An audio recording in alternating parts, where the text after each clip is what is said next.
48 hours after Major League Baseball and the Players Union failed to strike an agreement and end the three-month-old lockout, MLB has now been forced to delay opening day and has canceled the first two series of the 2022 regular season due to its lockout. That not only will hurt the league and, of course, the players, but already sports betting companies eager to cash in on the season are watching their stocks tumble.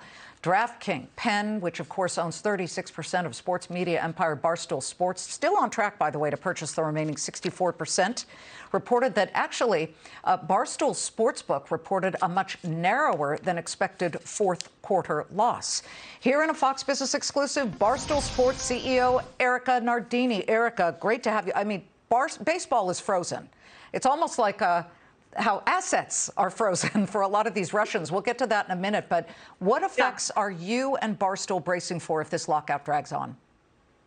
You know, it's really disappointing. It's bad for fans. It's bad for business. It's certainly bad for sports betting. I think we're disappointed first and foremost as fans. And, you know, we'll need to find new creative ways to create excitement and bettable sports moments for fans. Yeah, but I would imagine, though, that you've got to be watching this so closely. What kind of effect do you see it having on Barstool Sportsbook? You've got a lot of bettors who are dying to bet on Major League Baseball.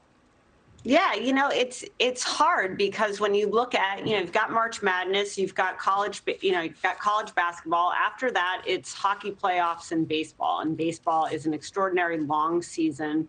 It's a very local sport. We have a large partnership via our partners at the Score. So there's a lot happening in baseball that really matters for us, that a lot of our offers will be, associated with and timed around. And, the good thing about Barstool Sports is we're pretty creative. So we'll find ways to find things to bet on and to celebrate those things without baseball. Well, I guess you could bet on whether they'll eventually get a collective bargaining agreement, but obviously very disappointing. You just mentioned March Madness. People are also really eager to watch college basketball and obviously the big dance, Sweet 16, Final Four. How are you gearing up for that? And what kind of offerings will you have that are different from all the other sports media out there?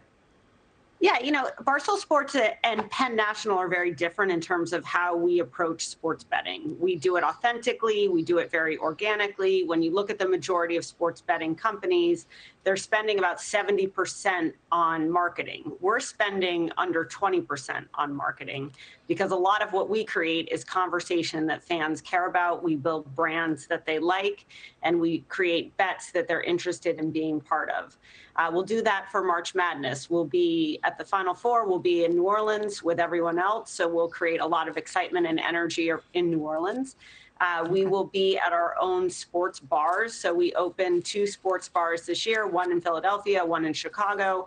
We will be on location at our own establishments. We'll bring fans there. We'll generate a lot of bets, and then we'll certainly make a lot of headlines and news while we're at it. I see. So you'll generate a lot when that starts to happen. But again, if there's a paucity of sports news out of MLB baseball, there is certainly so much, a huge flood coming out of Eastern Europe. I have noticed, as have my producers, that Barstool Sports is actually putting out some interesting Ukraine articles with the Barstool Sports spin, the piece about Vladimir Putin's $1.4 billion mansion that's bigger than Monaco. That I got to really look into. That would be huge. With ill-gotten gains, not to mention pieces about Ukrainian supermodels who are putting down their lipstick to jump in and get a weapon and trying to get there to fight this war. What is the theory of grabbing those eyeballs and keeping them at least on your site when there's so much other news out there?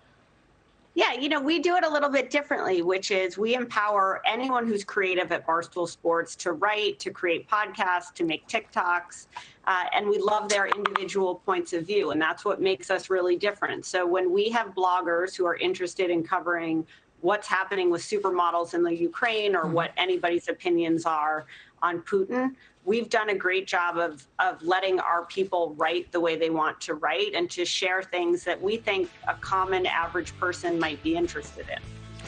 Erika, it's great to speak with you. We have so much more to discuss. We'd love to have you back. The news flow obviously is compressing our time with each of our guests, but thank you for coming on. Thanks, Liz, so much. Great to see you. It's good to see you, too.